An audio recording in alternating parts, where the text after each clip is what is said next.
So welcome to our fall board training session. This is Jessica Tolles. I am our Vice President of Suburban Property Management here at FirstService Residential.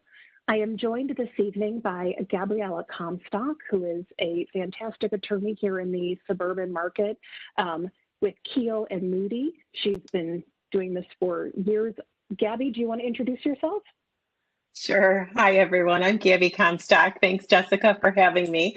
As Jessica indicated, I am an attorney with Keogh and Moody. I have been practicing in this industry for 24 years, and this is primarily what I do. So I'm excited to be talking with Jessica tonight as we were preparing for tonight's presentation. I think it's a little bit of a twist. We've done a lot of board training, both Jessica and I have, but it's kind of exciting that there's something new to teach with it as well. And I hope that you all come out feeling a little bit more positive and energized for 2021 and our tackle with COVID and our new way of managing our associations.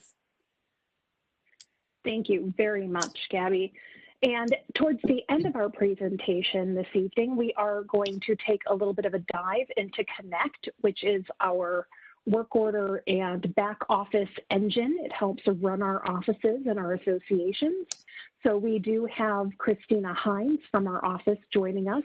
Christine, do you want to introduce yourself as well? Sure. Thank you, Jessica. And I'm very honored to be here tonight to share what we have to offer to our clients in Connect Resident Portal. I've been an employee of FirstService Residential for almost 5 years now. I have quite a bit of IT background that I bring to the table, getting back into my groove, which is very exciting after a lot of life challenges. And I'm just looking forward to being able to really help our boards be able to see the tools that are presented for them and the homeowners to be able to do their own business without having to pick up the phone if they don't want to. It's definitely not a replacement of that relationship, but it's something that could really partner with that. Thank you very much, Christina.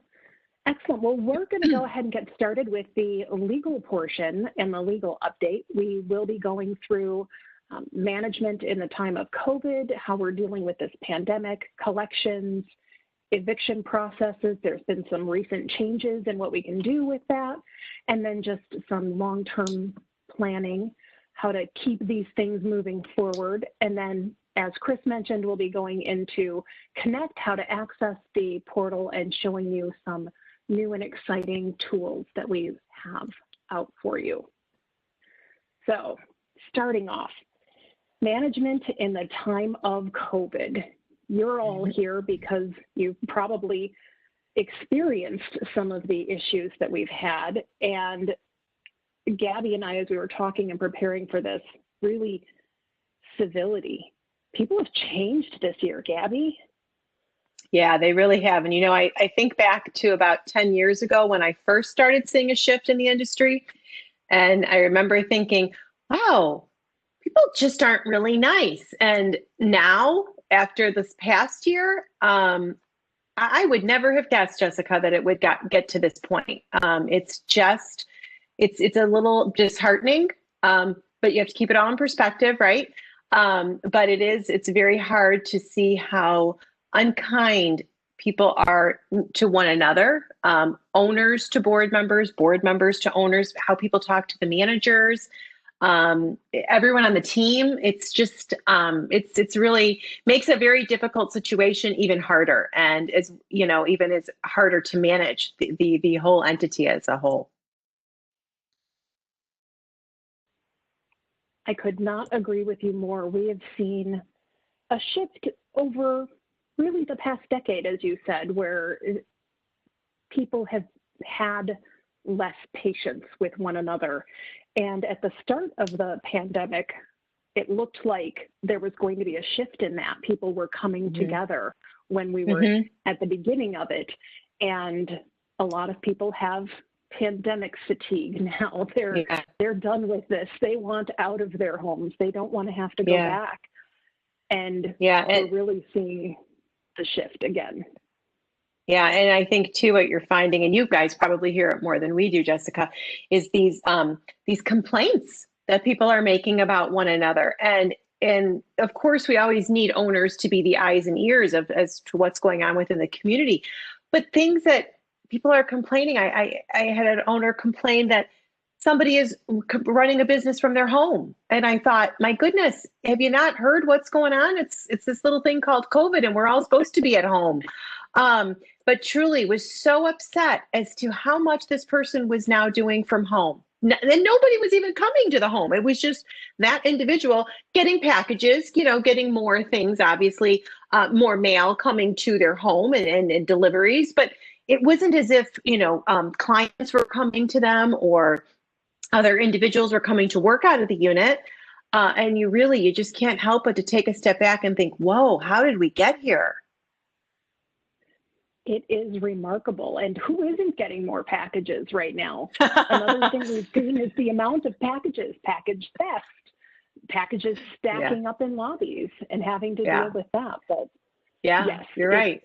Complaining about leaves, the landscaper, general maintenance services that we usually provide on a schedule. Well, why are they doing that during working hours? I've got to work, and now I'm working from home. Can't you tell the landscaper to mow at a different time or on a?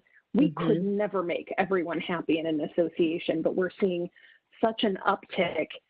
I was on an IT call earlier today in our office, and we've seen an uptick in email between 20 and 30%. And that's not just for us, that's our board members as well and our homeowners.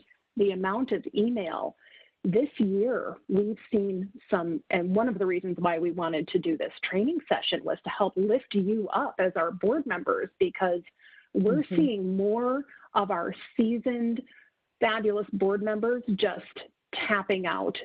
They've had it. The way homeowners are talking to them, the way other board members are talking to them. Board members are saying, we are done. We're not willing to do this anymore. And we need to figure out how we can help avoid that. Well, and I think we're now at that point where, when this all started, it was so new to everybody. And I think we all were, okay, how are we going to get through this? How are we going to change things? And we did allow a lot of our boards to put a pause on things. And we even for me, from the legal perspective, I would always make sure they were in compliance with the law, but I was a little bit more like, okay, this is new. All right, I'm going to give you, a get out of jail card free at this point and look the other way, even though you're not meeting this month when you should be and things like that. But now I think the way we have to look at it is, we're almost done with 2020. We've survived. And now how do we make 2021 better? And now we got to go back to, okay, what were the rules we need to follow? And with some tweaks still, absolutely, because I think that we know that there's many parts of 2020 with COVID that's going to be carried into 2021. And now we just need to comply with the law as it's written and learn what we've taken from 2020, learn from it, and how do we make it better for 2021? Because I think if we do that, and I think, Jessica, you'll agree with me, I'm hoping we find people are then more civil with one another, people are more efficient. I think a lot of that you described a moment ago that you've seen with your board members, my goodness, I'd be lying if I said I didn't feel that at times. And so I think if we all kind of just take a step back and, okay, how do we hit the refresh button, right? And let's make it better, because we don't want to see good board members walk away from it. Absolutely. It's been difficult, but I love the word that you used, team. We're all in this together. And relying on each other, the board helping us out if there's somebody who just isn't seeing things from our perspective, us helping the board members out, board members not being afraid to say, please talk to management about that. There is, as a board member, you have a right to personal space within your association. Your homeowners should not be coming and knocking on your door and bothering you at all hours of the morning or day or night or any time. But everyone's home right now. Yep. And I think that the board members feel more than ever that they have to do something. Don't you think that? Absolutely. They feel like they, just to try and make everyone happy and feel better during this pandemic, they are more apt to lend a hand and try and answer questions. And they're just getting sucked into it. And I think that's what's really leading to some of the burnout. Yeah. Usually we're able to be that buffer between the homeowners and the board members. We are that third party who can take it. We get yelled at a lot, but that's our job. And that's okay. We don't want the board members to get yelled at. It's empowering the board again and reminding them it's okay to lean on your professionals and guide your homeowners to come to us.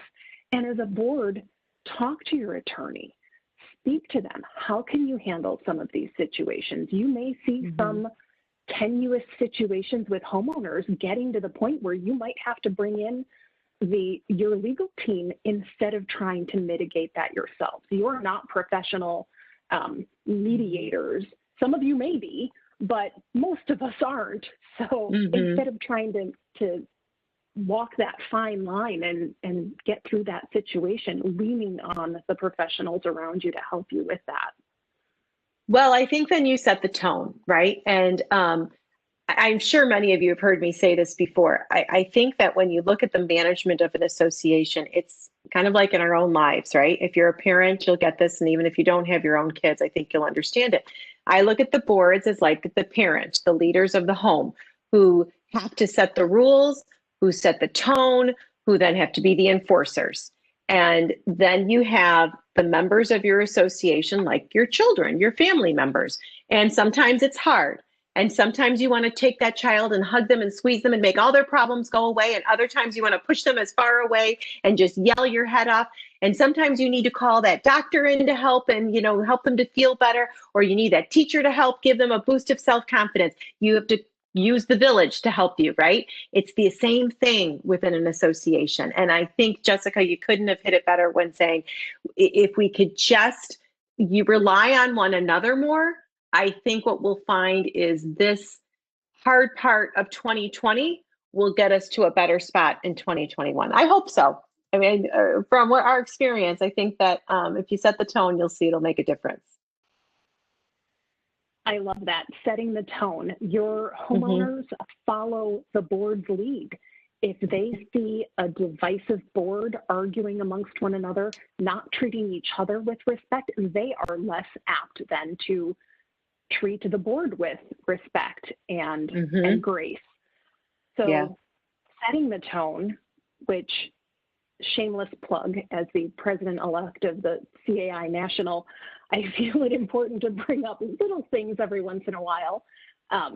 We've seen this across the country.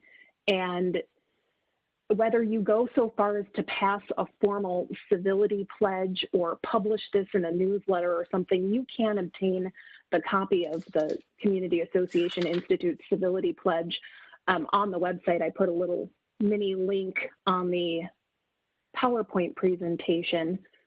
This was crafted actually by the College of Community Association lawyers and presented at the law seminar because we're seeing so many issues. And we want to help foster that climate of being able to have a discussion and a debate without belittling each other, to believe in positive interactions and that you can have differing opinions without it coming to blows. It's amazing what we see at board meetings sometimes. So as a board, committing with yourselves, especially we're going into Thanksgiving next week, and I apologize for my dog squeaking their toy in the background, but we're all working from home.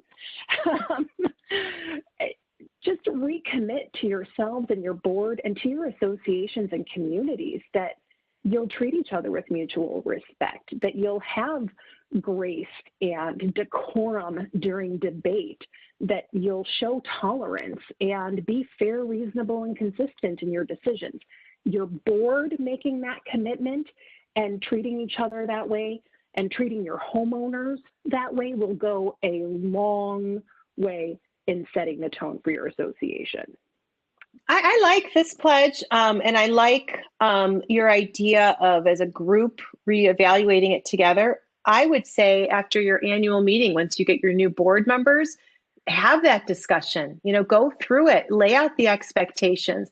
Here's one of the pieces of advice I often give at these annual meetings. I'll do that. I'll go to an annual meeting and then meet with the board members and just kind of go through what's my role, what to expect, that type of a thing.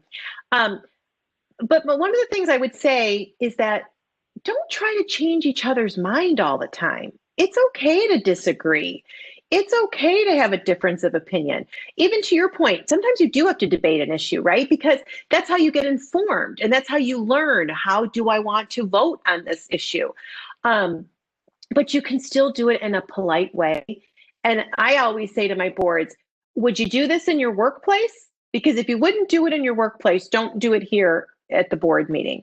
But if you can just keep focused on explaining your position without always trying to change one another's mind, I think it'll make a big difference. I'm obviously in a profession that's very adversarial. I can't tell you how many times I get an attorney who calls me up. I just had it the other day. He called me up, and the first thing he said after I said hello and introduced myself, he said, well, your client really wants to get into court, huh? You really want to fight. And I was like, wait, who's the one who just said hello and who's the one who's yelling at the other person? But anyways, he just kept going and attacking me. And it was at one point I just said, you know what? This isn't productive. Let's talk another day. And I just said, call me when you've calmed down. Sometimes you need to do that. And sometimes you need to hang up the phone and then just go, oh, and to somebody else, not to the person who you want to try to convince, what you want to be done. But I think to your point, Jessica, is that if you can just remember it's okay to feel human, it's okay to get mad, but what's not okay is not to stop and think about it and to figure out, how do I channel this? And if we could get back on track with that, and I think your pledge here is a good tool to do that, it really will help to make a difference. I love the idea of having that expectation setting meeting right after the annual meeting. That's when we try and do our board trainings. And that's a great time to just lay it out. Here's what we expect, attendance-wise and also behavior-wise. You're making decisions in the best interest of the association as a whole. And here's how we expect you to behave when making those decisions. Love it. Yeah. But the pandemic hasn't been all bad, has it? We've seen some pretty cool things come out of these meetings, having board meetings virtually. Moving on from kind of the negativity on that positive note of how do we bring our boards back together, coming back to basics and then taking the tools that we've learned through this pandemic and keeping them moving forward. Yeah. I think that virtual meetings are very scary to most associations, small ones, large ones. To us, all of a sudden having to participate this way. I mean, I'll be honest, I was like, gosh, how am I going to be effective? And it's a very different way to participate. But I do agree with you, Jessica. I think now that we have, 7 months under our belt, I think that it is good. I am seeing a lot of good coming out of these virtual meetings. I can only imagine for you managers who have to go to meetings, multiple times a week, how relieved you are, because they are much more efficient. Don't you think that you're finding that your boards are actually sticking to an agenda? There's more control. And I think that's huge. Well, even beyond the meeting time, sticking to the agenda, I feel they're more effective.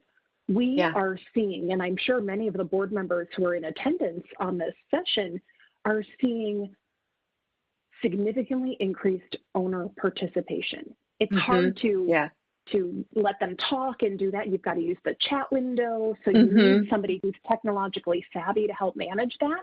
But your homeowners are more knowledgeable and able to attend the meeting and at least hear what's going on and how the decisions are being made, because they could be sitting in their car driving home from work listening to Mm-hmm. the meeting. Yeah, it definitely That's is more fantastic. participation. Mm-hmm. And I think what you should do for most boards, I think that now that you've figured out what works for your community, sit down and write that down. Okay, what's working well? For a lot of associations, submitting questions in advance, it allows you to be more prepared. How nice is it to know what the questions are and to have an answer?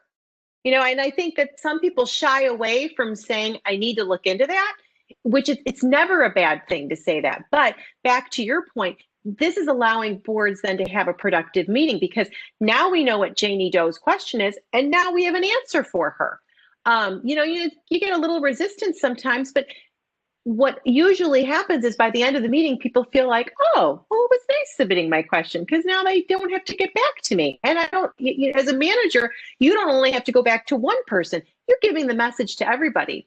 I think one thing we lost sight of with meetings, not just in 2020, but over the last few years, meetings are what's the right word here? How boards convey how credible they are to their owners. Such a strong message is sent at a meeting. Are you likable? Are you listening? Can you make decisions? And I think that what these virtual meetings will do is help many boards to restore their credibility.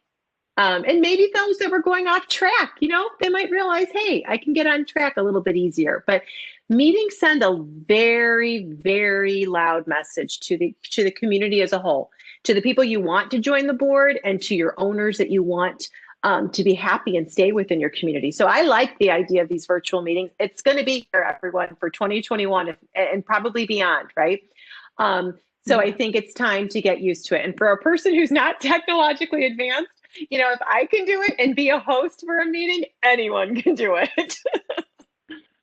That's fantastic. We have a number of clients, some of them probably here tonight, that are asking us to modify their meeting schedule so they have X number in person and X number that are going to be virtual, to continue to allow for that flexibility. It helps with board member burnout. Managers go to meetings all the time. Meetings every month and having 2 or 3 meetings a week will burn out a manager. Long board meetings will also burn out board members. So being able to be at your house, have dinner with your kids, especially when you're trying to school your kids while leading a board meeting as a board president, it's easier to be able to be concise and pop in, have your meeting and pop out. You can be doing your homework while your kids are doing their homework all at the same time. So Jessica, are you finding they still want to do in-person meetings? Is that what you meant? Some boards for next year, because this is the time that we're planning our meeting schedules for 2021. We know the beginning of 2021 is probably going to be virtual, but at the same time, we still have some boards that are saying when this is over, we don't want to go back to all in-person meetings. We want to keep doing this. I see. Okay, I misunderstood you. And we do still have boards right now that, even with a recommended stay-at-home situation, we still have board members today who want to meet face-to-face that will never embrace the virtual meetings. That's reality. It is the reality. And here's my rule of thumb, and I learned this from some presentations I attended virtually through CAI National. And one of the best lessons I learned, not what you can do, it's what you should do. So we can meet in person, but should we meet in person? And so I would just challenge any of us, and I have to challenge myself with this too. We can do it, but should we? Because what's going to happen is we don't want to be picking and choosing. And as guidelines continue to come down from the state, from the city, from counties, which I think will stay with us all of 2021, you don't want your owners to feel that as board members, you weren't consistent in following the recommendations. That's just my little tidbit on that. You're right, Jessica. Some people just, you've got to do what's that they're comfortable with doing. But I would challenge all of us to think about that a little bit more. Yes. In our virtual meetings, we also are seeing boards as you mentioned, the beginning of this, we had none of us have seen this in our lifetimes. We gave our boards a lot of leeway, and sure, we'll put off our board meetings. Sure, we'll hold off on things when we were still very unsure of what was going to happen. And we saw a lot of boards revert back to some bad behaviors that they had years ago, pre-Palm, which is why I put that up there. I just put Palm on the PowerPoint presentation because that will send shivers down most board members' backs. Oh no, Palm. Yep. We're seeing a lot of board members having full-on debates, discussions, decision-making in email, and because they are so used to the in-person meeting format, and they're, well, we can just make a decision via email on this. We don't have to do another. But with the virtual meetings or the conference call meetings, it's so easy to send out a notice 48 hours in advance, have a meeting, even if it's just a one-topic meeting. They're even easier to facilitate now. We have to really work hard to remind our boards that the use of email and the ever unpopular copy all or reply all needs to be used judiciously and limited. Yeah, I do think you're right about that. One of my predictions for 2021 is we will see some more of those Palm-like owners come out of the woodworks. And you know what? Probably rightfully so. The email is evidence. The email is not to replace these meetings. I agree. It was, we were just trying to get through it. Boards need to stop with that. And I think what would happen is if we all take a step back and reevaluate what worked and what helped us with our meetings, it'll kind of follow too with what worked and didn't work with emails. So, figuring out time lengths that worked well, how many items on the agenda, how many times to meet, how many times to have executive sessions. That should help too with then eliminating the use of email, because again, people will start to feel more comfortable going back to finding that we can have those discussions in our virtual meetings, just as we did face to face. Definitely. And I think your adage that you shared, can we do it or should we do it, applies to email as well. Sure, we can email back and forth, but should we? If it's not an emergency and you can wait 48 hours, which most of the time you can, then you should not be doing it by email. Use your email to transfer, to convey information, not for the discussion. It's just problematic. And it's going to come out. I mean, there will be more that comes from it. And even the pandemic can't alleviate the need to have those in person. And again, in person virtually is fine too. Discussions. It has to be done. Yeah. As much as this isn't physically in person, this is as in person as we should be getting right now. Exactly. Some other basics and things that have been put on hold for a while. Collections and evictions, not mutually exclusive, even though there's been a moratorium on evictions. Collections have been hot on people's minds throughout this pandemic, and especially going into the 2021 budget season, we've seen many of our boards either not increasing their assessments, a handful here or there decreasing, and some really working very hard on behalf of their homeowners to keep their increases as modest as possible, given the financial impact that the pandemic has had on their fellow neighbors and homeowners. But many of them are concerned about the rising potential of collection issues starting up. Yeah. And I think too often we think that it's mutually exclusive, that we can show compassion, but then we can't collect our assessments. And it's just, they can work hand in hand. I think too, to your point, of those boards that have kept assessments down or didn't increase them, they did it with the best of intentions. But, what you get scared of, at least for us in the industry, is we saw this happen in 2007. And we saw it didn't help associations. And most associations were just kind of getting out of it. There was quite a few associations that kind of bounced back finally, and then COVID hit. So I think that's why, Jessica, you probably feel so strongly about the topic. I know I do, because I feel that, boy, we don't want to make those same mistakes that we saw happen in 2007. Fortunately, as of last Friday, Governor Pritzker did some modifications to the executive order, which we were all very pleased with. What it's allowing now us to do is to collect assessments. Not that you really couldn't do it before. What it basically, to what Jessica was referring to is with the moratorium, was more that the governor put a stop on anyone who can pursue an eviction action from pursuing it, which means you can't demand possession. We couldn't even send the statutory demand. We couldn't file a lawsuit that was asking for possession. We could do a breach of contract claim, but as we all have seen in the state of Illinois, what works best? There is some leverage, a lot of leverage for associations being able to file an eviction action, even though most of them don't proceed to, evicting someone from their home. It's a lot of leverage. And it was something that really helped associations have healthy collections and to find that they could collect what they needed to. So the governor's order is now going to allow all of us associations to be collecting to a certain extent.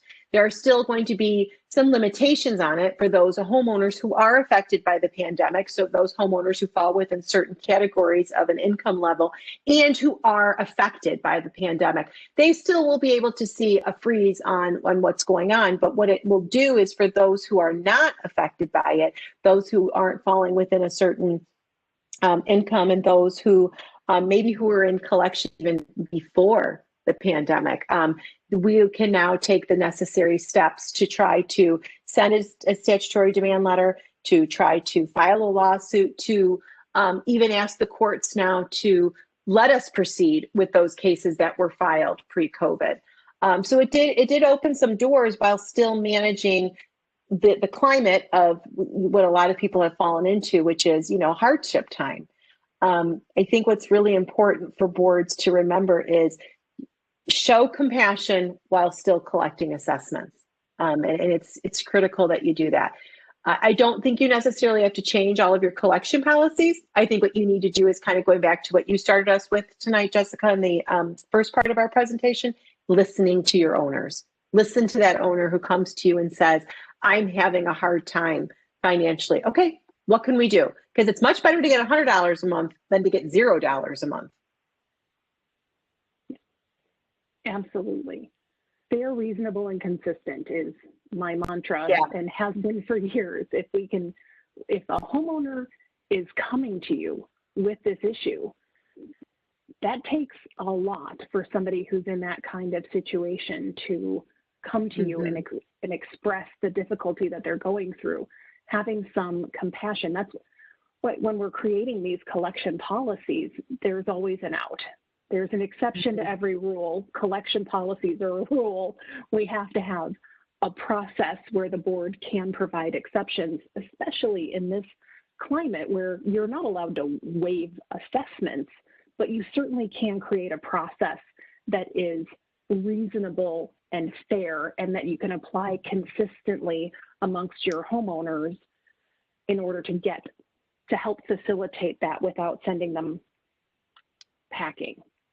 Yeah. So one of my suggestions is when you see somebody goes into default, reach out to them. You start with that friendly reminder. And when they come to you and say, I can't pay that, the next question has to be, how do you propose paying us this amount? Listen to them. Let them give you some dollar amounts. It's not, realistic for them to think you're not going to collect anything. But you also have to show, okay, we want all of this money, obviously. So what can you do? How much can you pay a month? And you're going to still find that owner who's going to be really resistant to say, I can't pay it. I can't pay it. Okay, can you pay $100 a month? Can you pay $75? You start, and you always want to start a little higher, right? So this way that you have room to kind of go down, and you work something out with them. And then you say, okay, here's a good payment plan. You think you can live by it. You can abide by this payment plan. We'll get it in writing. And at the end of the day, once you've come current, we'll waive the late fees then. But you give them an incentive, you listen to them, but more importantly, you're getting money in. And that's when two things I see often, the mistakes that I've seen with collections, and especially over the last several months, judging the owner. Oh no, this isn't because of COVID. They were always, erratic with their payments before. It's not for you to judge. And then also not trying to be reasonable with getting some money. We all know you're entitled to it, but taking that hard ground to get nothing, zero is zero, and you don't want to be in that spot. Make this your goal again, like we did in 2007. How do we get some money in? And that's what is critical right now. I think that's a great point, and something that we can learn from when this happened almost a decade ago, or a little over a decade ago, is the housing market fell out then, and there were many, many foreclosures. What we can do at this point to be reasonable and help that homeowner avoid going into foreclosure, it's the foreclosures and not collecting those assessments that really created a financial strain for many of our associations. If we can avoid that by being flexible and lenient, and again, using your team, you can still have, and Gabby, correct me if I'm wrong, with these payment plans, even under the governor's orders, you can still have an agreement put together with your attorney saying, here are the parameters, so that you've got something setting expectations that is official, so that it's not just an email exchange back and forth on what somebody is willing to do. Bring in your heavy guns, have dad come in and set the tone. But hold everyone accountable. Hold everybody accountable, including the board, right? Because you might get a change in the board, and then they might, want to, well, we're not going to do this anymore. That was the previous board that did it. No, if it's in writing, it protects everyone. Here's why I think, Jessica, you gave such great advice with that, is that remember, for most of these owners who are having a difficult time, that condo unit, that townhome unit, that single family home, that's their greatest asset. And if you aren't trying to collect from all of the owners, you are not helping those owners who are in a hard situation. And this is one of my biggest concerns during the last several months when the moratorium was in place, because my fear was, if associations don't have money, how do they maintain, how do they repair, how do they replace common elements, right? So if that's not getting done, how do you maintain property values? How then do you help that person who maybe is thinking, you know what, I can't find a job here, or after this past year, I want to go move back where I grew up and be closer to family, I want to sell. If they can't get the most for their money, how does that help anybody involved? So I think that collecting assessments from everybody, using the compassion you talked about, Jessica, that really is in the best interest of that owner who's suffering so much, because it's going to help the business to keep running, and it's hopefully going to help to keep the property values being maintained and hopefully even going up. Absolutely. I think it's important for our boards to really consider not only the homeowners who can't pay or make their obligations right now, as well as the homeowners who are paying. Those communities that we've seen who've reduced assessments or who are keeping their assessments the same, many of them have spent time pinching pennies and reducing services to some degree to try and find a happy middle ground. But there are also boards out there who just said, we don't want to raise assessments and we're going to reduce our reserve contribution. And under the long-term planning, that's where we saw some of the problems with the financial crisis and the housing crisis. Is we couldn't put money away into reserves. They deferred a lot of maintenance. One time I might not preach too much to a board. I'm going to remind them that they have a fiduciary duty to everyone, but I would caution everyone in this session to be mindful of the long-term impact that those decisions have on, yes, you've got a great heart and you're trying to do well by the people who can't afford an increase right now, but you are doing a disservice then to the people who are paying in, whose property values could be negatively impacted by that one decision. You know, I think it's time we live with COVID. And I think that goes hand in hand with a lot of what you're talking about. Collecting the assessments, planning for the future, conducting our meetings, running us like a business, and I think that's what you're really telling all of us, which I think is great advice, is live with it. It's not going anywhere. Yep. Absolutely. Unfortunately, it's here to stay. Mm-hmm. I did not see any questions entered into the chat. If anyone who is participating has questions, feel free to type those into the Q&A chat window. Otherwise, we have gone through our topics for today, and next up on our schedule is the Connect review. Unless you've got any parting thoughts, Gabby, you'd like to leave us with?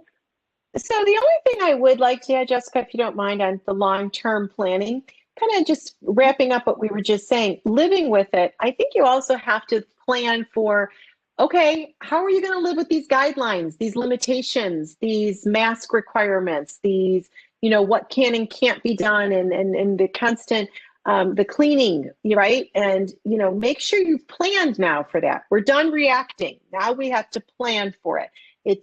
It's going to be here. So if it wasn't included in your budget, maybe go back and look at that budget again. If you don't feel comfortable, with the rules that you have in place, evaluate those rules. I would also adopt some procedures with meetings. I think it's really important that's always part of the long-term plan, if you ask me. And I think all of that will make it much more smoother for 2021. Definitely. Those are great tidbits. We do have a question. There are still some owners who are taking advantage during the COVID-19 pandemic. Do you have any advice for boards that see homeowners trying to take advantage of the situation? Yeah, and you do see it time and time again too. And I hate to say it, it's going to continue. It kind of goes back to first my initial thought, which is, one, don't be the judge and jury, right? At first, you kind of have to go through the motions. And then I think you have to take a step back. And like we keep talking about, living with COVID means being that enforcer. So somebody who is taking advantage, you have to take a step and ask yourself, how do I, in case there is some truth to what their position is, how do I make this balance for my association? If it's in, I will tell you, I've heard associations where owners are just saying, you can't do anything against me, so I'm not going to worry about paying. Okay, well, you know what? Then you don't need to show as much compassion as you normally would for that person who is saying, I really am in a financial hardship. I'll pay you $50 a week. You're going to change your response to it. It kind of goes back to, Jessica, what you said from the beginning, set the tone with it. I think you always start out with the benefit of the doubt. And then, like anything, because you're trying to maintain your credibility and you're trying to maintain enforceability with other owners, at some point, go to your teammates, go to your management company. And if you need to, go to the attorney about how are we going to change this and enforce it so it doesn't negatively impact our association. I see a difference in that plan if it's non-payment of assessments versus not following some of the mandates or some of the other rules that are in place, not even COVID related. Do you have any advice for our audience on how to handle meeting etiquette and any tips on rules you might provide to your board members for being in a virtual meeting?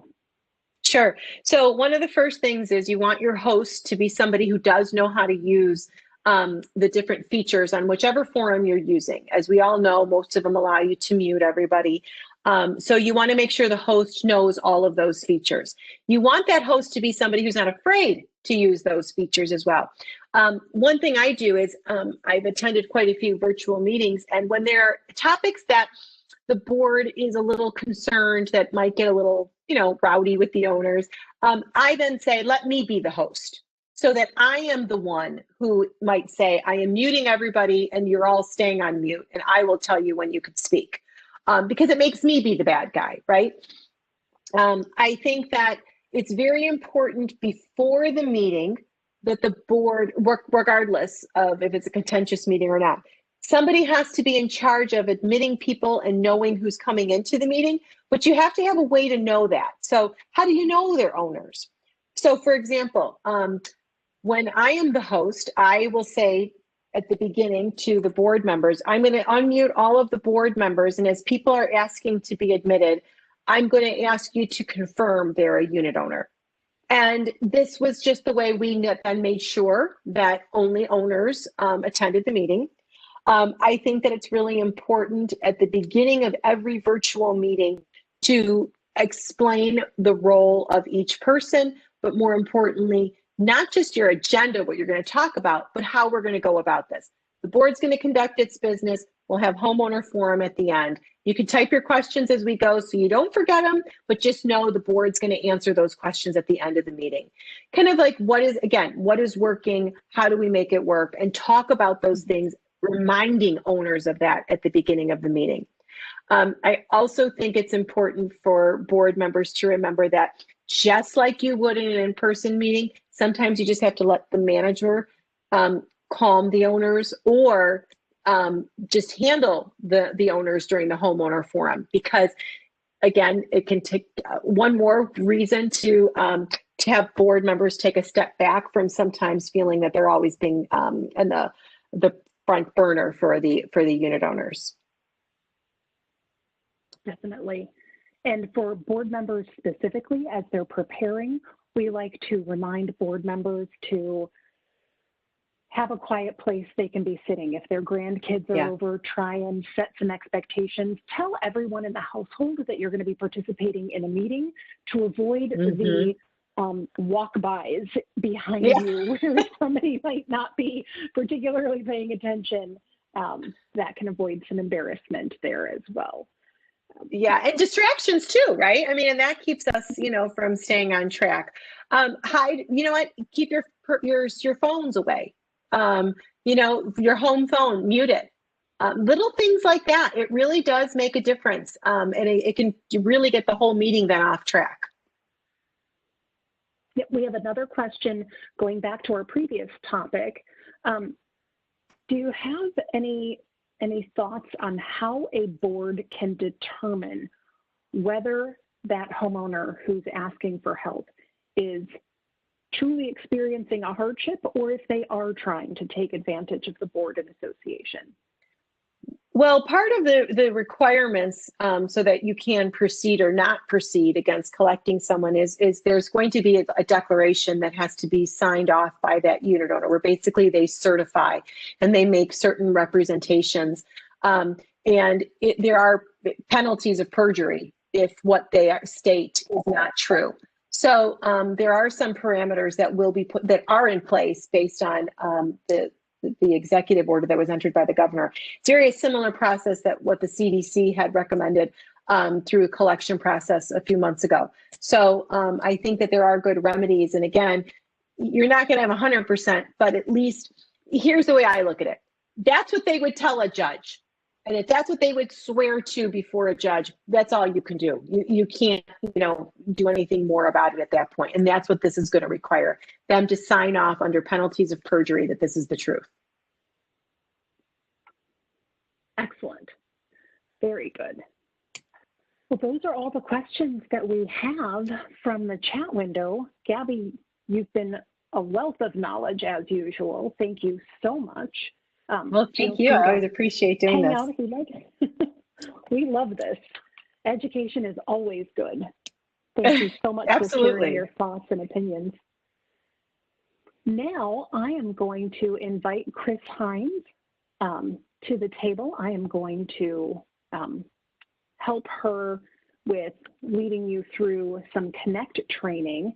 Connect is our internal software system that allows us to communicate with homeowners, board members, maintain records, send work orders, do all sorts of things that I am less well versed in than Chris is, because this is her day in and day out. So she's going to walk us through accessing Connect, signing into the portal, and also some new board views that we have available for you. So I am going to turn this over to Christine and let her pull up her screen and present. Thank you very much, Jessica. Let me get this going here. Share.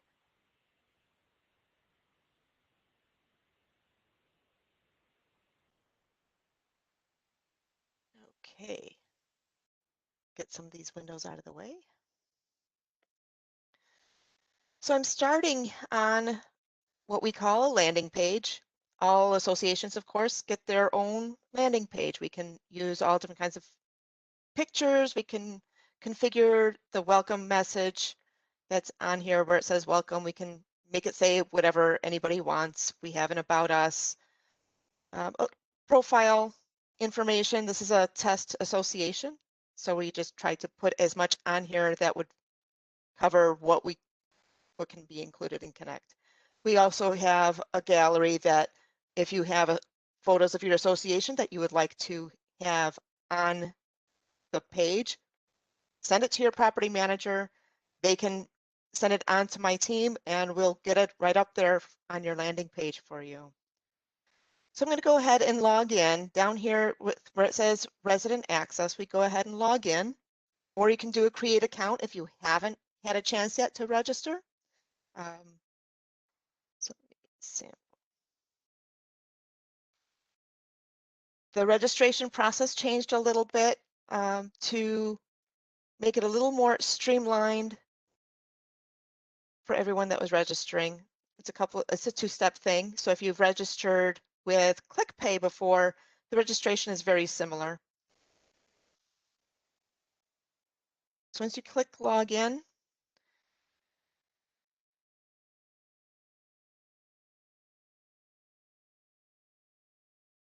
you are brought to a landing page. Now, as I said, not everything would be applicable to all associations, which is the great thing with Connect. We can turn different features on or off. At the top left, we have the name of your property and the unit of the person that's logged in. If your association is using community news, and there's a banner message waiting for you, you'll see a banner message here. You have your payment information, single sign on to ClickPay. We've got the top 5 featured documents that are identified as are the top 5 that the homeowners probably will be using. And then we have these quick actions for the different functions. Community news, if you have a reservable amenity, it could be even an elevator. So that paper calendar that is being used on the desk somewhere, you don't need that anymore. A homeowner can come in here and request to reserve an elevator. Package tracking, service requests, architectural modifications, and visitor management. We also have the community calendar over here. That is a summary of all the calendars that are defined. We can provide multiple calendars. So if you have an event calendar, you have a board calendar, you have different events, maybe public events, we can have them all in here. And there's a view more link up here that will present all of the calendars that are available. If you clicked on view account activity next to my account, it'll bring up 1 year of charges, credits, payments, etc. I'm not going to do that because I don't have any history. I don't have any account balances here. Further down, this is a new feature that we have added. It's called the knowledge base. On the landing page now, there's right now about 8 questions that are standard across our entire market that we have experienced. Most of the questions that we get from homeowners are in here. So if you click on the plus next to architectural modifications, the form will appear as well as text, maybe a rule regarding that architectural modification. Same with assessment payment method. So there's quite a few. If we click load more, it'll show all 8. I won't quite click on view all just yet because I have a couple more things I want to show you on the page. Over on the top right, you'll see the initials, and that will be your first initial and your last initial of your last name, your first initial of your last name. If you click on this bubble, this is where you click sign out. If you do have multiple units, multiple properties, even properties in another market that FirstService manages, you'll be able to have a single sign-on into Resident Portal to access all of your accounts from one login. So when you click on here, when you have multiple properties, you'll see them listed here so that you can switch to go to either the same unit, your unit, one that you may be renting, or if you're a snowbird, we're in that time of year, you can buy a place that FirstService manages and you can access everything from anywhere you are.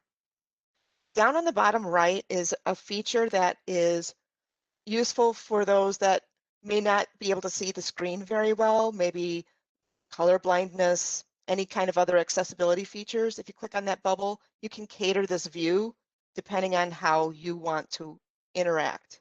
So I just wanted to highlight that, especially since we're all looking at screens. I know with me for the last 3 or 4 months, my eyes have gotten worse. Now I have to wear reading glasses for the computer screen.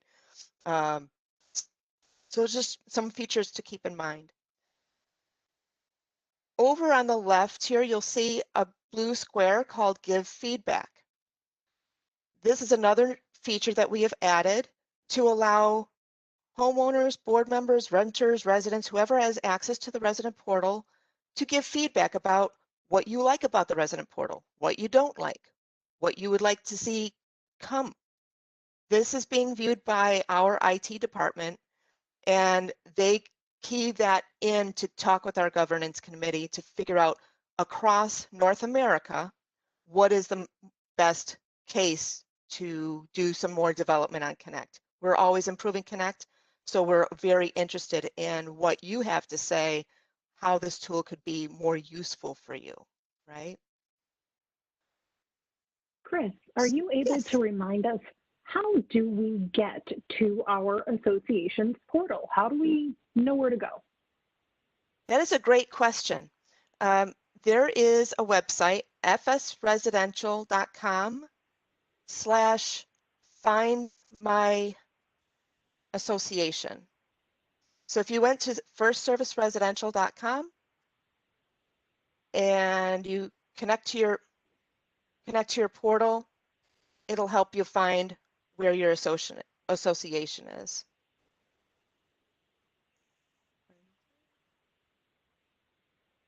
We can also send out that website. There's a little website for each of our communities. Exactly. We can send that information out in an annual meeting mailer, in a newsletter, so that we can help your homeowners navigate to your association easily.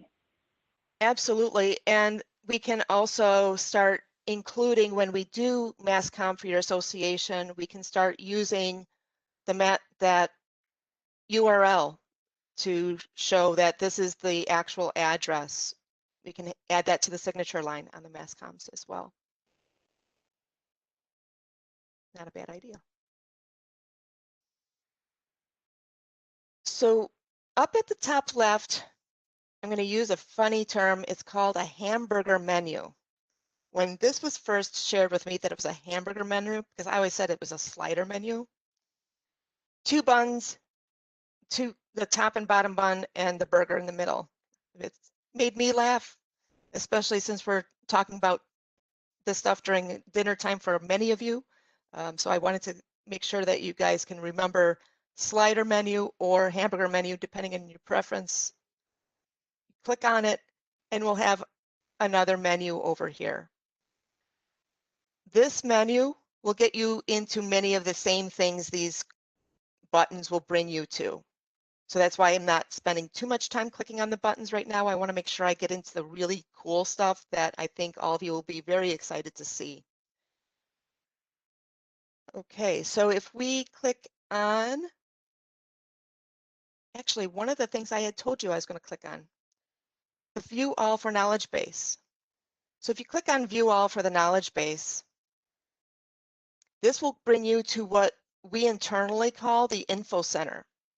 So depending on your interaction with your property manager and your support teams, you may have heard, oh, that wasn't in the Info Center. We have to update the question. We have over 600 questions in our database that are maintained regularly. This is a searchable database. So as a homeowner or board member, you can come in here and say, you know what? I can't remember when the late fee is going to be assessed, even though that's one of the most popular questions over here on the right. I can also search here late and click on search, and it'll return all the questions relating to the word late. That's very important to remember. If it has the word late in it, it'll return, whether it's in the answer or question. Over here on the left-hand side are the categories of questions. You can also cater your search. Let's say you're looking for insurance. And if you get a huge amount of questions where it says load more, and you're like, okay, let's look at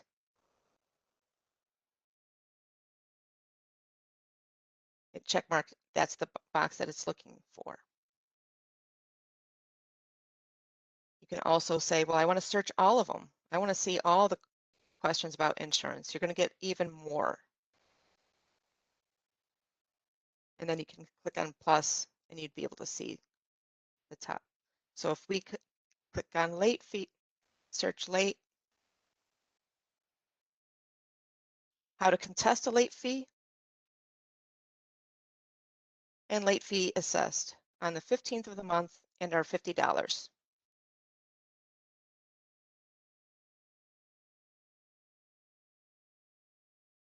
And there's different categories that you can also click on if you can't sleep at night. On the right here, we also have important links. We can add links. If you have like a Facebook page that you would like to link here, we can definitely add it. If you want your alderman website there, we can do that as well. We can add as many important links that you would want to have available for your community. Just let your property manager know and they will partner with us to get that added. Over here, you'll see the address of the office that manages that association, the address of the association, and the property manager name and email.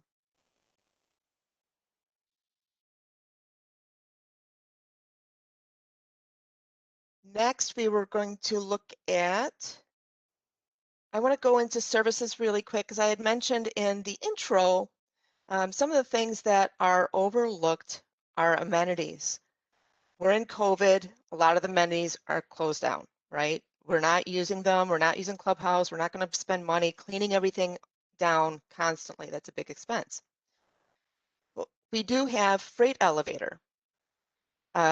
So if you are in a condo association in the suburbs, we can have that something where they can make a reservation through the website. They can request time to reserve the elevator. Or if they know that they have a delivery coming in, they can send that notice through this amenity tool to allow the property manager to be aware, or the support team to be aware, or your door staff, etc. So it's just something to keep in mind as we're navigating COVID and different things. There are many ways we can use the amenity tool. Especially also with package tracking. That's another thing that a lot of people don't quite think about. The homeowners would be able to see their packages that are waiting for pickup.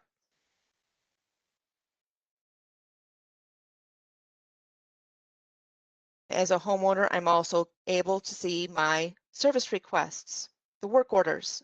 I've submitted things. If it says type personal, this means that the homeowner submitted themselves.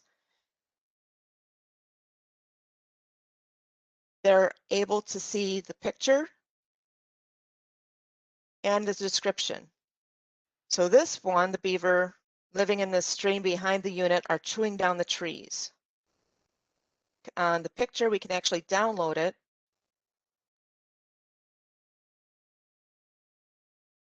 And we get to see the beaver's work. And by the way, the board view also provides that, but this is also where the homeowner can see what they submitted as well.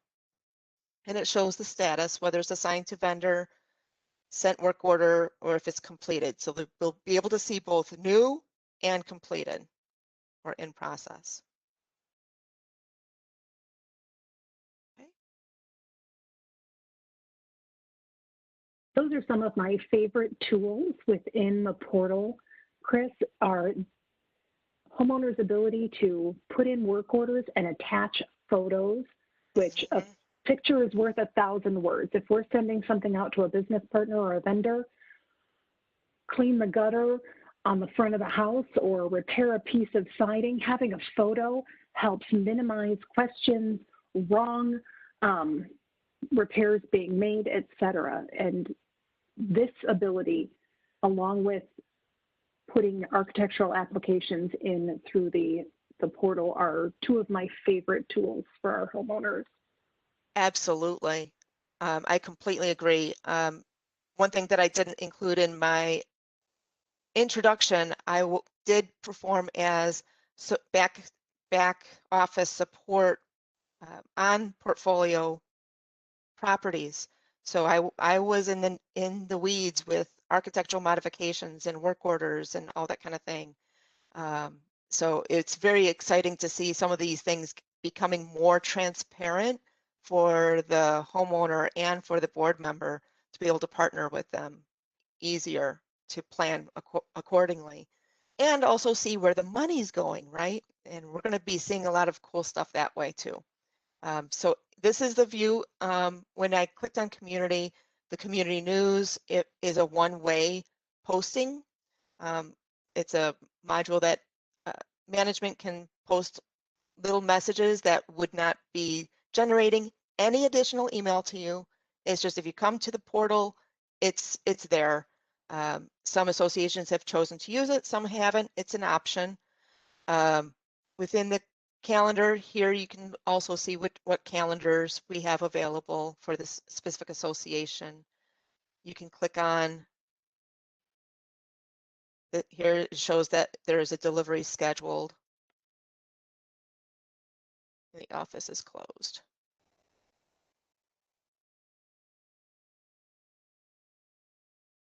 And on the 27th, I wanted to show this. This will open. I'm not sure why it's not opening for me. It opened the other ones.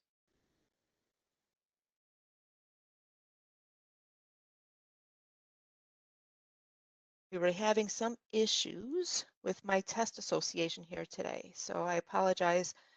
What we had done was we created a board meeting invitation or schedule, a recurring one on this calendar, and it included like a link to a Zoom as well as the agenda. There we go.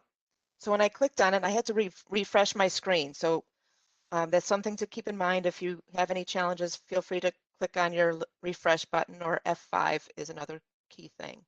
So on here, we have a link for a Zoom meeting, and we also have the annual election meeting minutes as a test, just to show that we can have documents display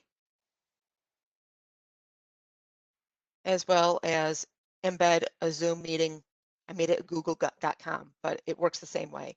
You'd be able to click on the link and join that meeting.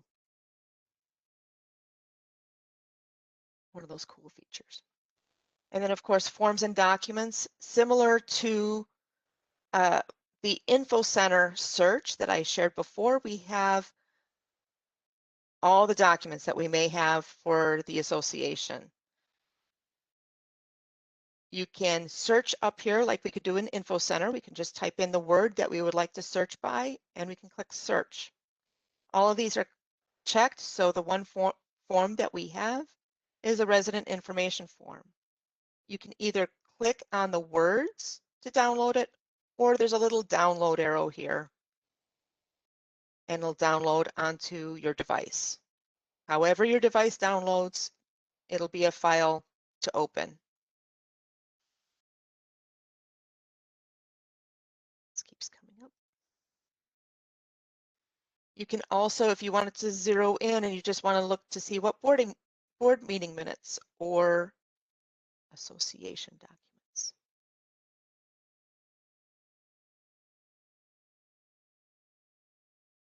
Come on. Oh, I have a perfect example. I'm sure all of you could possibly do this. I left my search term up at the top. So if you click on the X to clear that, and then you'll be able to see other things, but it wasn't finding form in all the boxes that I had checked. So it's very touchy that way.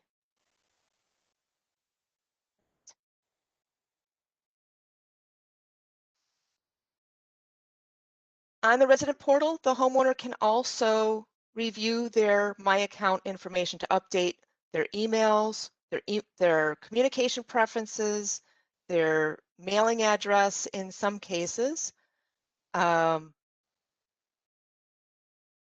contacts. If they have a pet, they can enter their pet information, vehicle information. All of this is configurable though. As you can probably imagine, on our test unit here, we have the delete as an option because we have it all enabled, right? But typically we disable that for associations so that a homeowner, let's say they are in collections and they're trying to delete all the contact information because they don't want to be bothered. We don't want to allow them to do that. They can edit it, but typically we disable this delete button to prevent anything from being removed without management approval or awareness.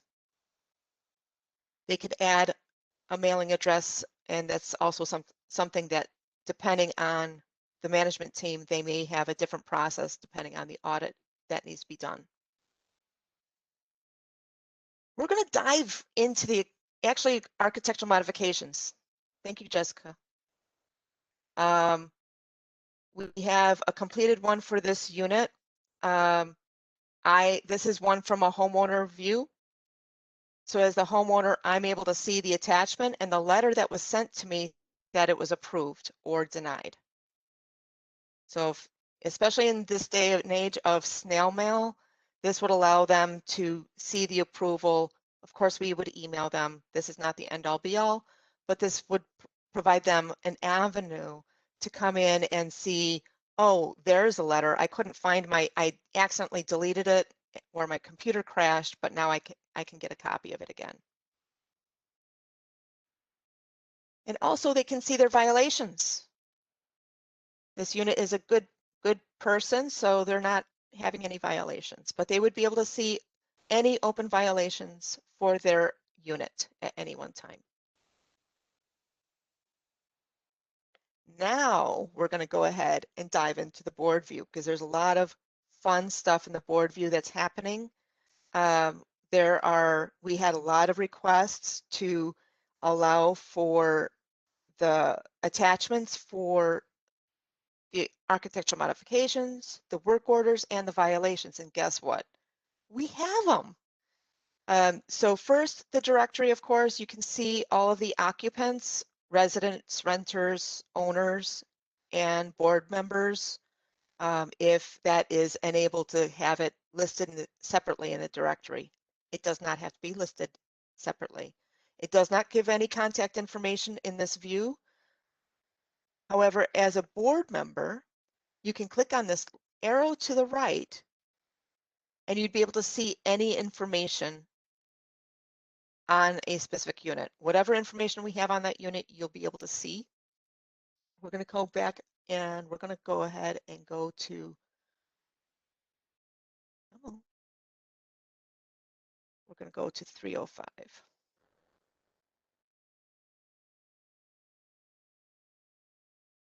So you'd be able to see if they have any animals that are registered with the association, any vehicles, any violations that they have open. So you can zoom in right on the unit. So you don't have to go through a huge report on the tab I'm going to be showing you on the community tab for the board view. You can actually come in here and see at the unit level, work orders, architectural modifications to review the history.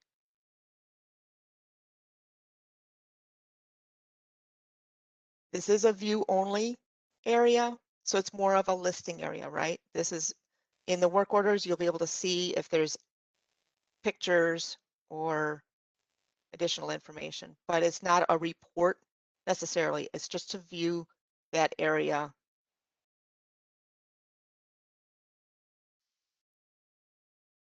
Chris, we do have a question. If a Yes. homeowner is in collections and they come in and they edit their contact information here, do we have the ability to go back and see previous addresses that they've had?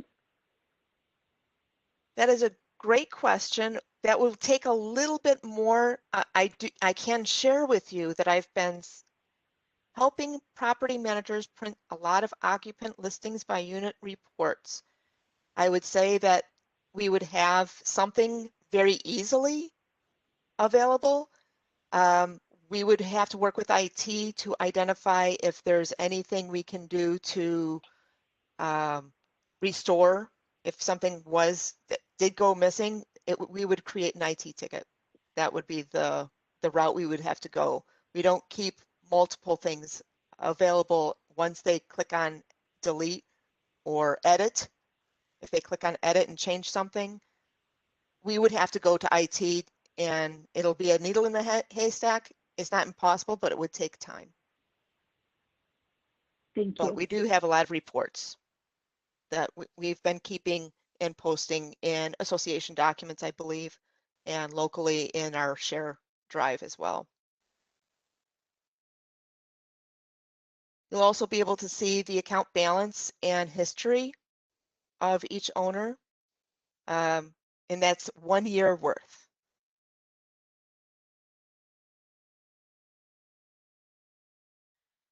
So now we're going to go ahead and click on the community, which is right up here. You'll see directory and then community. This is the exciting part.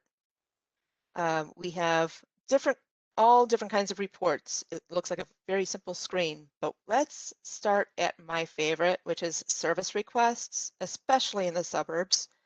We have so many different things going on in the suburbs all year round. It doesn't slow down. I don't care what anybody says. It doesn't slow down. So I clicked on the summary report because I really love this report. When we click on all, you can see right here for service requests. For this association, we have work orders dating back to October 15th, 2019 through the current date. If you click on all of them, you'll be able to see the percentage of where the work was going. And the percent, so balcony took 17% of the work orders, beehives, garage doors, etc. So it kind of gives you a pie, gives you a pie view, which is a very good summary view. You're not trying to go into the weeds of every single work order by category. You can really see a summary view this way. And it shows you how this current status, how many are completed, how many are with all the different statuses, progress codes. And then down here, it'll show you the service request number, the date that it was created, the category, the unit that was assigned to, what the status was, and the progress code and the description of the work order in this view. Let's go back. So that was the summary. So when you hover over the button, you'll get these three options. If you click on report, most likely you've already seen this report. as soon as it comes up. This did not change yet. I'm hoping it will change sometime soon. I have my own thinking of what the board should be able to see. When we have the service request, this really allows you to save in any format, Word, Excel, PowerPoint, PDF, XML, or you can print it. You can also search this report. Notice it has multiple pages. You can also change the date that it's beginning. So if you wanted to go back to January 1st, and you click View Report, you'll be able to see all of them. So if there's something that you wanted to search here to find, it'll search both pages for the content you're looking for. You can also just go through to view.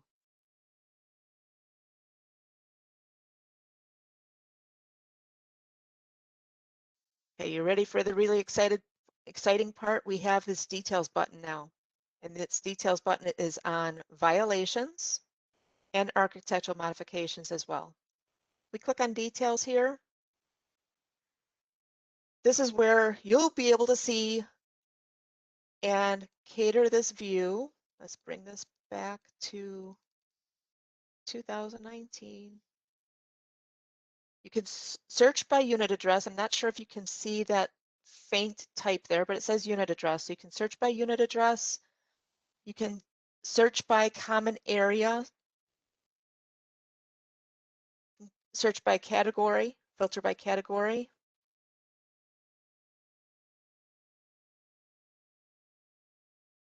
Status, open, closed, all.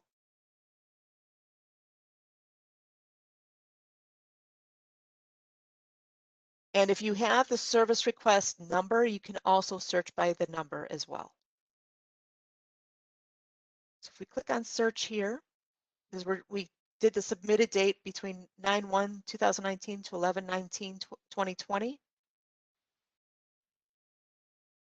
This will show you the status. So here we received it. This one not selected. When you see not selected, what that means is one of the homeowners submitted a work order and management hasn't seen it yet. Received is usually used by customer care. When they create a work order, they'll typically leave as received because they can't say they dispatched anything because it goes to the management team to vet properly for your association. So on the downspouts, we're going to go ahead and click on this magnifying glass to the right. This will show you the service request number, the address, when it was created, the status, the category, the description, and the picture, which just like the other side, we are able to see a picture that the homeowner provided about their downspouts. As soon as we have these work orders on the associate side, you'll see them here. There is no delay in that. So all the reports that are available to you is for real-time data. It's not data from a month ago or a week ago. It is as of this minute. So if somebody goes in, creates a work order, you can refresh your screen and you'll see it appear immediately. There's the beaver one, ABC Pest Control. So it was assigned to Bob Kaplan at ABC Pest Control to take care of. So you're able to see it in this view. And that's what I want updated on the other side also, because with the text report that you'd be saving locally, I really want you to be able to see the vendor. Unfortunately, that report, that was one of the oversights IT had. So on that report, it's not as easy for you to see the vendor, but you are able to see it in this view on where it was dispatched. So that's the board view of the service request, let's dive into the architectural modifications. Similar here, not sure how many architectural modifications we have on the test unit. Looks like we have 9 for all time. Similarly, you have the same pie chart coded according to what the category is of the how many architectural modifications each category had, along with the text description and the status, whether they're received, completed, approved by board.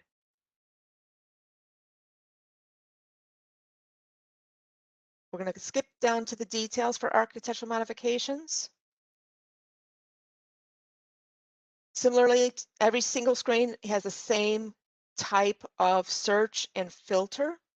Over here, if we click on the one about the doors, the little magnifying glass, you'll be able to see the architectural modification PDF and the storm door.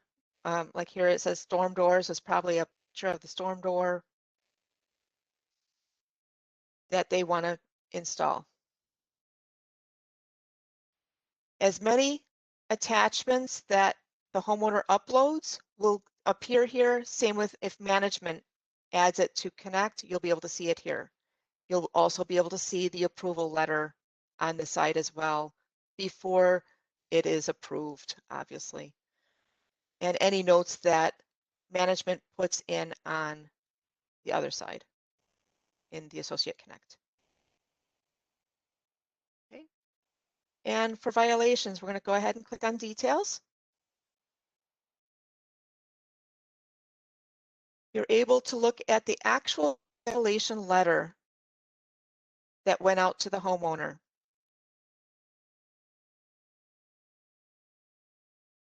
So you'll see the picture. If there's a picture on the letter, you'll see exactly what got mailed out and emailed to the homeowner, notifying them that they're in violation of the rules and regulations. And since it's a file, you can download it within your browser. We do have the Connect Resident app also, the FSR Connect Resident, that also works with the resident portal.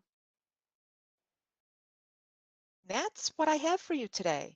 I hope this overview provides you with some kind of understanding, a little bit more in-depth excitement of the tools that we provide. And if you have any questions and suggestions, please feel free to reach out. We're always very interested in feedback so that we can improve for you. Christina, we do have a question. Where do board members find the financials, and can they search for something like a treadmill or something in the financials? So in the financial documents, let me go back. I clicked on that a little bit fast. The documents for the board and the documents for the homeowners are all in the same forms and documents area. We have special things configured on our side that financial documents typically are, not typically, they are only for board view. So you won't always see a padlock, but if you see a file with a padlock, it means it's only the board can see that document. So if you wanted to look at only financial documents, you would uncheck all and just click on financial documents, and it will show you all financial documents that are available. If they will be PDFs. So PDFs are searchable. So depending on what that PDF has in it, if there is a word called treadmill in there, it should be OCR'd already.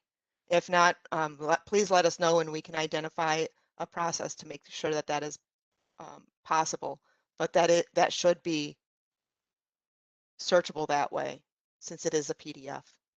So it'd be searchable in the file. There is an enhancement that is being discussed, and this is sometime in 2021. I'm not sure if it's gotten the governance. Yes, this is the top priority, but they are looking to hopefully make every single PDF that is presented to you in the resident portal to be searchable through this search. That is a huge undertaking. As I mentioned earlier, I have a lot of IT experience in the background, and that means huge databases. If we're looking at all the types of PDFs that could be out there and the kind of text that we need to save so that it could be searchable from a page like this. So I'm very excited to see how they execute that if it does get approved. Great, and then Christina, we have one last question here. When board members are logged in, do they see that padlock for board Yes. only documents? Yes, I'm logged in right now as a board member, actually. So that's why I'm able to see the board view here. Only the board will even see this. Everybody else will only see up to help. And this board view is controlled by whether we have you identified on associate side that you're a board member. So anybody who isn't a board member, that's it. They would not see those documents. Nope. So your homeowners aren't seeing anything that has a padlock. The only people that are those that are registered board members. Right. One key thing, the association contracts is only board typically, and I say typically just because of the integration. We, on the resident portal, we can configure certain things. So if, let's say you have a contracts committee, we can have that committee have access to only contracts in the board view. They wouldn't see anything else, just as an example. We have a couple associations that are doing that, where they have architectural modification committee, and they only want them to see the architectural modification stuff from the board view. And they are able to do that without seeing financial documents, without seeing association contracts, etc. Thank you very much, Christina. My pleasure entirely. I want to give one more shout out to Gabriella Comstock. Thank you for your knowledge and sharing of information earlier, and thanks for hanging on through our presentation. And I do want to thank all of the board members who were in attendance today. We appreciate you taking time out of your busy schedules beyond your board meetings and your personal lives to further your own knowledge, to make yourselves better board members for your communities. You truly are the leaders. You set the tone for your associations, and without you, the associations would not run effectively and efficiently as they do. Well, thank you, Jessica, for coordinating all this. It was really, I found it really helpful. I love the presentation too, Chris. That was great. Well, thank you, Gabby. I appreciate that. I learned a lot from your presentation as well, so it's definitely very enlightening. Thank you. Thank you so much. And with that, I'm going to go ahead and stop our recording. Thank you, everyone. I hope you stay happy and healthy through this holiday season, and have a wonderful Thanksgiving next week. You too. Thanks.